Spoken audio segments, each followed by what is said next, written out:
Yes, sorry, we will get to Andrew, I promise. But I'm just going to quickly sort of pick up on what Bhakti was saying, and thank you, Bhakti, for that really great presentation. I think it really set the scene very well.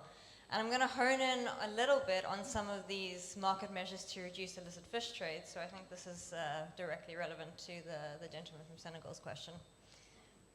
And we'll also talk a little bit about fishery subsidies as well. Now, firstly, just to set the scene, what are we talking about when we talk about illicit fish trade? So in the context of fisheries, what we really mean is that this is trade involving money, goods, or value, which is gained from illegal and unreported fishing, so not unregulated, you can see there, because obviously that's not crime, by vessels, of course, catching fish for commercial purposes, because we are talking about trade, and if you're just catching fish for subsistence, you're not trading it. And illicit trade can happen through a number of different mechanisms. In particular, at-sea transshipment is one way that illicit trade happens, i.e. you caught fish transferred from one vessel to another and landed and entering the market illegally. Also, export in large refrigerated containers, because these are generally not inspected as much as fishing vessels. And also, you know, if you can't access an international market because there's too many rules around traceability and so on, there's also the option of selling to less regulated local and regional markets. So these are the sort of main ways that illicit fish trade is happening, and particularly in West Africa. And the global scope of this is quite extensive. So, you know, up to 14 million metric tons of unreported fish catches have been reported to be traded annually, or estimated to be traded annually every year, with an economic impact of between 26 and 50 billion US dollars annually. So that's obviously a huge amount of money that is unfortunately being lost mainly from the African and Asian regions. And of course, the negative effects of this are that we have depletion of fish stocks because, you know, illicit trade, i.e. fishing, is not accounted for in the estimates of those fish stocks. We have diversion of funds from the legitimate economy. And we also, of course, have the consequent, problem of food insecurity, loss of jobs and income throughout the value chain. So how do we prevent illicit fish trade? Bhakti was talking a little bit about the various instruments that, you know, we can apply. And some of these deal directly with some of the measures that are used to prevent illicit fish trade in global markets. One of them, of course, she mentioned was port state measures. Port state measures, of course, prevent the fish entering the market at the port.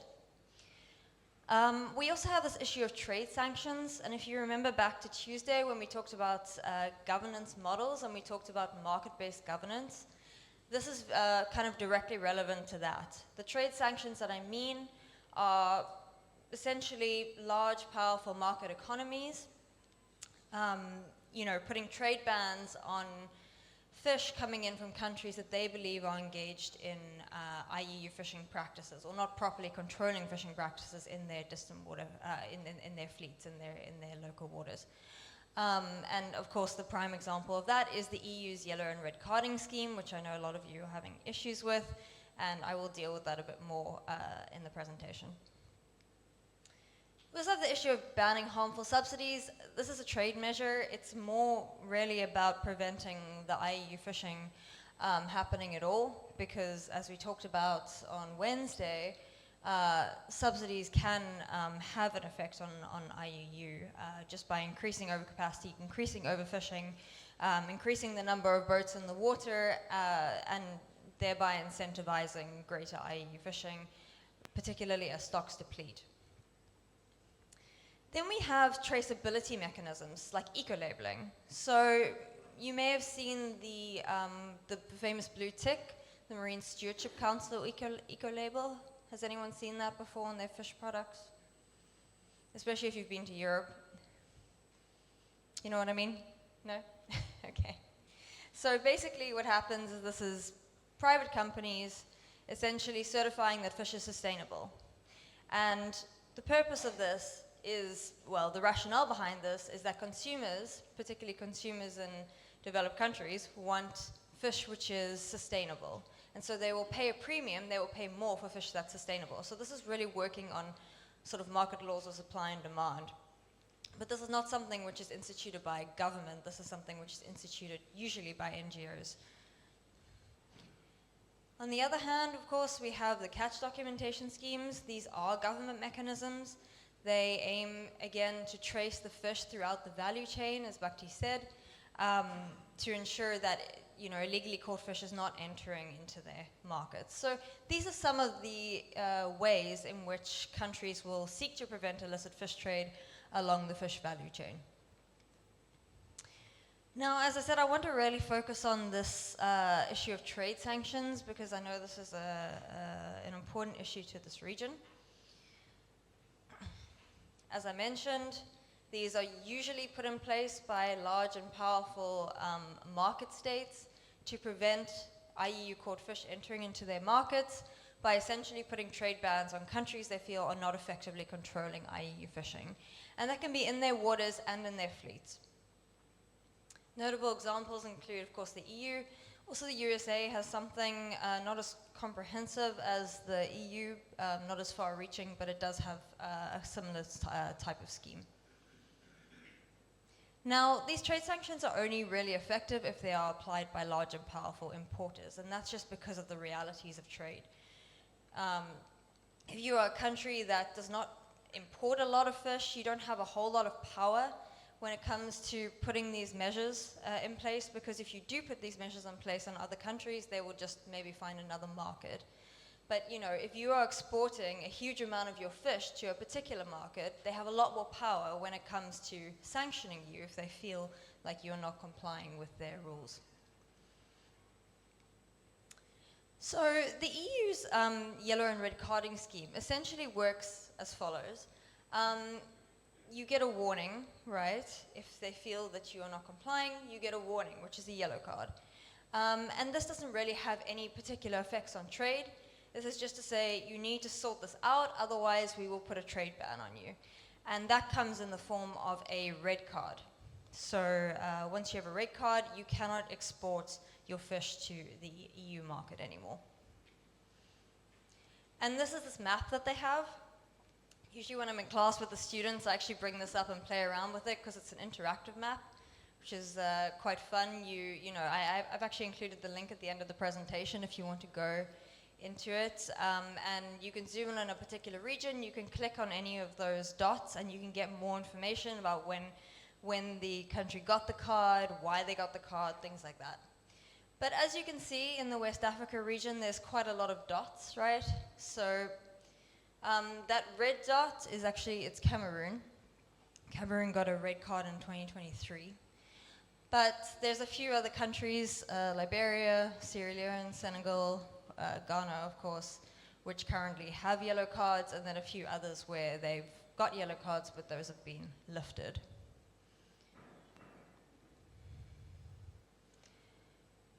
And as I mentioned on Tuesday when I talked about this type of governance mechanism, the results of this have been very mixed in practice. So, for example, there's been some successes. So the Republic of Korea, for example, I think got 2 yellow cards. Peter maybe can correct me on the dates, but I believe it was around 2013 and I think again in 2019. Am I correct? Or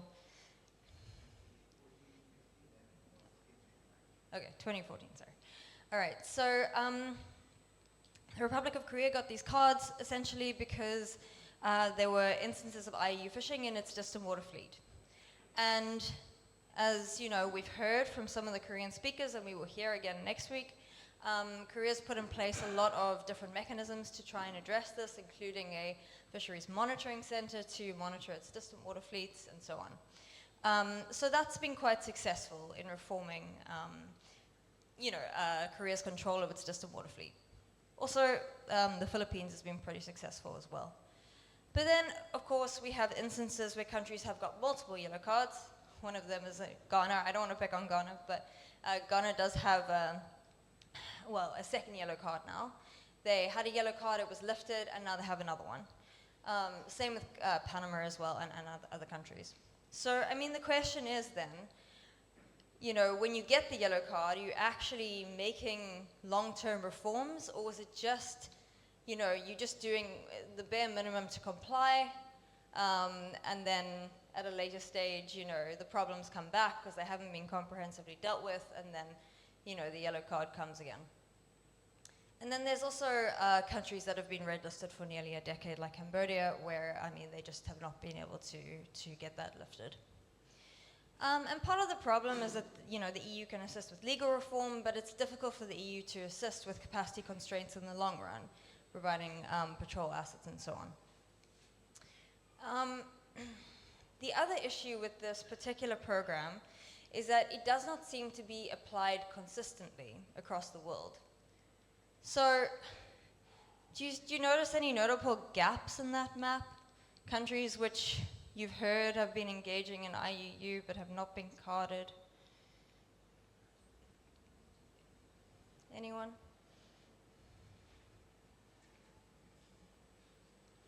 No, I wish this pointer would work. Oh no, it doesn't work.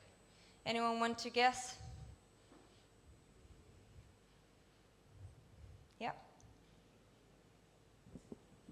Looking at the map, you will see that countries around Europe and, let's say, North America, there are no dots there. Yeah, sure. So European countries and America are the ones that are putting these restrictions in place, you know. So that is part of it. But, you know, what about other... South America. South America, yeah. Chile, yeah, that area. Mm-hmm. Yeah. I think Brazil has had instances of IUU fishing in its waters as well. Generally, sometimes there has been this discussion about the yellow card sometimes being applied selectively. For example, if you look at the West African region, you look at countries like Mauritania and Morocco, sometimes you hardly have this discussion of even considering giving them yellow cards because of the amount of fish they supply to the European Union. They are easy, and the quantity of their stocks. So you come and see other countries like, I don't know, sometimes it's not, there is more to it than just conserving the resources.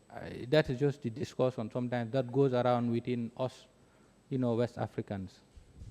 Yeah, 100%. I think you've hit the nail on the head there. I was also thinking about, okay, so that one, that little green dot, it looks like it's India, it's not, it's, I think Sri Lanka, sorry, I'm trying to think what country is there, but it's not India. China doesn't have one either. We saw the Korea Coast Guard presentation, right? All those Chinese vessels with illegally fishing in Korean waters, they don't have a card. And yeah, it's all to do with what you were talking about. This is actually a table created by our own Ife in an article that she published in 2020, where she looked at the different countries that had red cards and the countries that had yellow cards, and then looked at the amount of trade that was coming from those countries to the EU, and saw that the yellow-carded countries, of course, are responsible for much higher volumes of trade than the red-carded countries, right? So the question then becomes, is the EU actually serious about addressing IUU fishing? Or, you know, is it only secondary to the issue of the trade? We want to make sure the trade is still flowing, right? So exactly your point there. And again, we're also not putting it on countries that might challenge us, right? Big, powerful countries as well. That I think was also mentioned. And this inconsistency, I think, does have implications for the legality of these trade bans, because under the World Trade Organization law, countries, there's this principle which says that, the most favored nation principle, that says that you have to treat all other member countries the same in terms of your trade, right? And you also have to treat them the same as your own locals as well, your own locals. There are potential exceptions to this for environmental regulations, that you can potentially have exceptions to the most favored nation rule if you feel that you need to have regulations to protect the environment. However, these have to be applied consistently, fairly, and they need to be as specific as possible, and they need to include multilateral consultation. Now, on paper, the EU's IUU regulation looks like a pretty good model of this, but the way we see it applied in practice, I'm not sure that's true. And, you know, of course, there's the added issue that we have all these distant water fleets, which are coming from countries like the EU, which are largely responsible for a lot of the IUU that's happening in, you know, for example, West African EEZs. And, I mean, that's something that Henrietta will pick up on later today as well. But, yeah, essentially, I think that there is the potential to challenge this at the WTO, considering how it is applied in practice. And, Ivy, I hope that answers your question from Tuesday. All right, so I'm going to move on to harmful fishery subsidies. I don't know if we'll have any time for questions at the end, but again, I'm happy to talk about this at any point during the next week. So, fishery subsidies. Before we go any further, I want to provide some clarification on what a subsidy actually is, because I think there's sometimes a bit of confusion about what falls into the category of fisheries subsidy. So according to the World Trade Organization Agreement on Subsidies and Countervailing Measures, in order for something to be a subsidy, it has to be a financial contribution. Now, this does not need to be a direct financial contribution. It can also be a loan. It could be a tax break, you know, an indirect contribution of some sort. It's quite a wide coverage. It has to be given by a government or a public body or a private body exercising government functions. So if it is being given by a private body, it's not a subsidy. It has to be given by a government body, or if it's a private body, it has to be exercising government functions. It needs to confer a benefit, which, you know, in practice just means it needs to have a market value. And it needs to be specific to an industry or region, and in this case, of course, we are talking about fisheries, so we are talking about the fishing industry. So we can see this is a pretty broad definition, yeah? And when we think about the different types of payments to the fishing industry that could fall under this definition, it's quite a long list, and it's maybe things that you wouldn't necessarily expect. So the top there, we have, you know, the payments that we usually think of as subsidies. So, you know, we provide vessels, we modernize vessels, we provide fishing inputs like fuel and ice and gear and so on. Those are kind of what we think about when we think about fishery subsidies, right? But then there's a whole bunch of other ones which maybe we haven't really thought about that could fall under the definition of a fishery subsidy. And this is important because of what Bhakti mentioned about the World Trade Organization Agreement on Fishery Subsidies. So, you know, for example, improvements in fisheries management, improvements to safety, you know, all of these elements are potentially subsidies as well. And so because there's so many of these subsidies, there's been attempts to classify them into different categories. So on the one hand, we have good subsidies or beneficial subsidies, which in this kind of metric here means subsidies that contribute to the sustainability of fish stocks. So subsidies for fisheries management, stock assessment, etc. Then we have bad subsidies or capacity enhancing subsidies. These are just what they say, subsidies that increase overcapacity and overfishing in the fishing industry. And those are the kind of ones that we generally think about, such as the vessel, you know, providing vessels, modernizing vessels, fishing inputs, and so on. And then we have this weird category, which is ambiguous subsidies, which is essentially programs that, depending on how they are structured, could be beneficial or they could be capacity enhancing. So something like a vessel buyback program is often used to reduce capacity in the fishing industry because we are buying back the vessels. But, of course, if we don't want the fishers to just take that money that we give them for their old vessel and go buy a new, more efficient vessel and catch more fish, we also need to take other steps, such as retiring licenses and putting moratoriums on new entrants to the fishery, right? So, yeah, I mean, these programs can be beneficial in terms of sustainability, or they could be capacity enhancing, depending on how you structure them. Now, you'll see that this particular classification is very much focused on sustainability, like I said. It isn't so much focused on social issues. So, for example, something like a subsidy for safety at sea could potentially be, well, these fall under this capacity enhancing label. Obviously, if you're just providing, life jackets or something, that's not going to be capacity enhancing necessarily. But, sometimes you might be modernizing a boat to make it safer, but that also makes it bigger. You can hold more fish. So, under this scheme, because the scheme does not really include social issues, it's a bit too simplistic. We have the problem that something which is as important as safety at sea, payments for safety at sea, could potentially be seen as capacity enhancing. Now, fisheries subsidies are, again, extensive. They have been estimated to be approximately $35 billion annually going to the fishing industry. And approximately 22 billion of these subsidies are capacity enhancing. Most of that is going for fuel. So most of it is not going to fisheries management and beneficial programs. Most of it is just going to increase capacity in the fishing industry.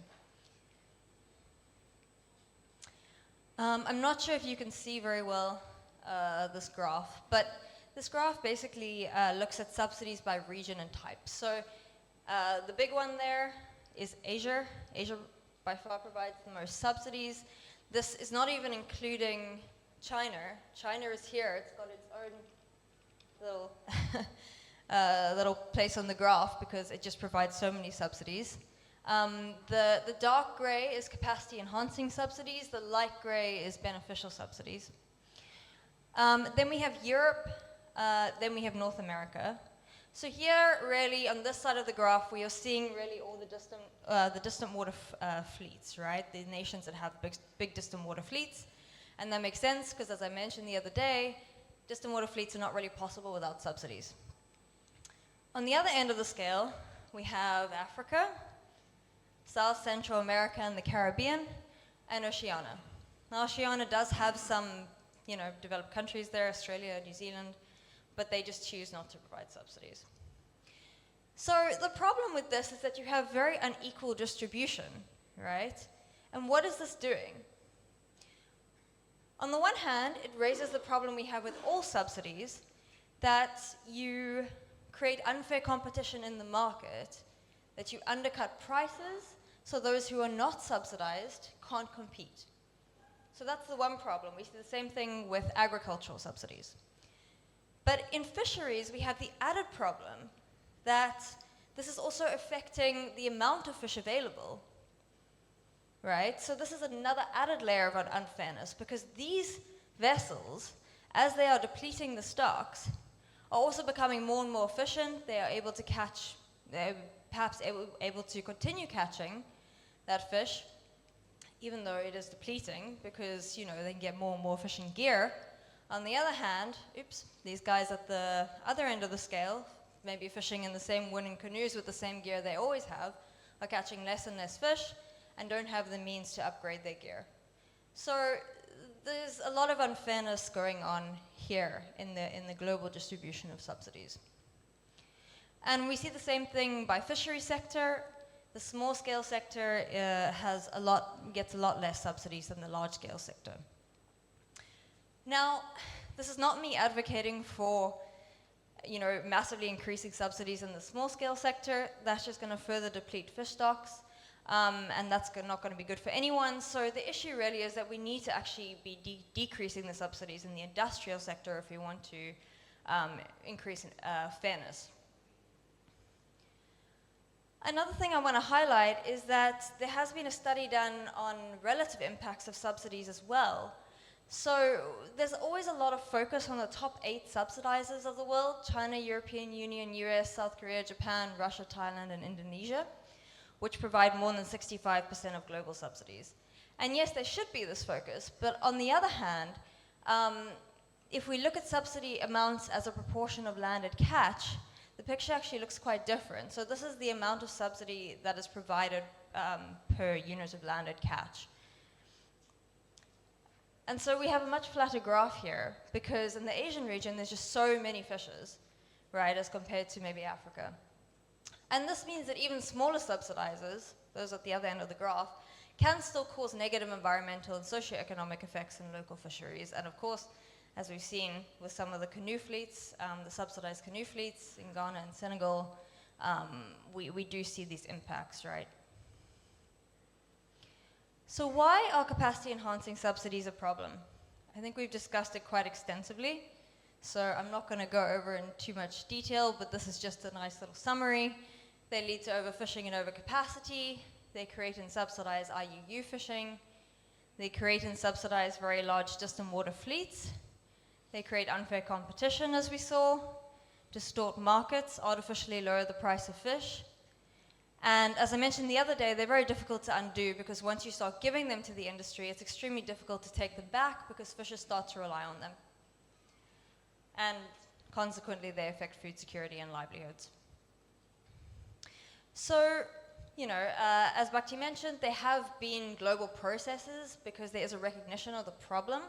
There have been global processes to try and address this. SDG 14.6, for example, specifically deals with ending certain types of fishery subsidies contributing to overcapacity and overfishing. And I don't need to go over this because Bhakti has already gone over this, but we have this new fisheries subsidies agreement. One thing I just want to mention is that the negotiations are not yet completed for this because there's a further round of negotiations that have to happen. And if those don't conclude, 4 years after the entry into force of the agreement, it's not in force yet, but I think it's only 4 ratifications away at this point, then the entire agreement actually terminates.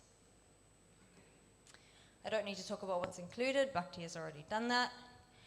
The only thing I want to mention is that the provisions under negotiation. So, as she said, subsidies to IUU fishing, overfished stocks, and fishing in unregulated high seas areas are prohibited. The negotiations are on subsidies contributing to overcapacity and overfishing. The reason why these are so contentious is they're much more far-reaching than the other subsidies, because under the current agreement, if I have a fishing fleet and I want to provide a subsidy to it, I only have to make sure that it's not engaging in IUU fishing, it's not fishing in unregulated high seas areas, and it's not fishing overfished stocks. But what this would do is just ban the use of that fuel subsidy altogether. So you can see that's a lot more far-reaching. However, what is ultimately going to happen here, from what I see in the negotiations, is that these subsidies are going to continue to be allowed because this is the only way that countries can actually reach agreement on this. But they will be subject to management provisions. So it's going to say you can provide these subsidies if you manage your stocks correctly, if you report to us, and the level of commitment in that regard depends on whether you're in the top 10 subsidizers or whether you're a developing country, whether you're a small developing country. And there are also proposed exceptions for certain types of small-scale fisheries, but this is more on the subsistence end and not on the sort of more commercial end. Again, there's no exemptions for things like safety. That's why I mentioned that earlier. Unfortunately, these negotiations are very much following this model of environmental sustainability and not really taking into account safety issues. Okay, so that was a quick overview of the Fisheries Subsidies Agreement. I don't know if we have time for questions, Francis can tell me, but yeah, thank you so much for your attention.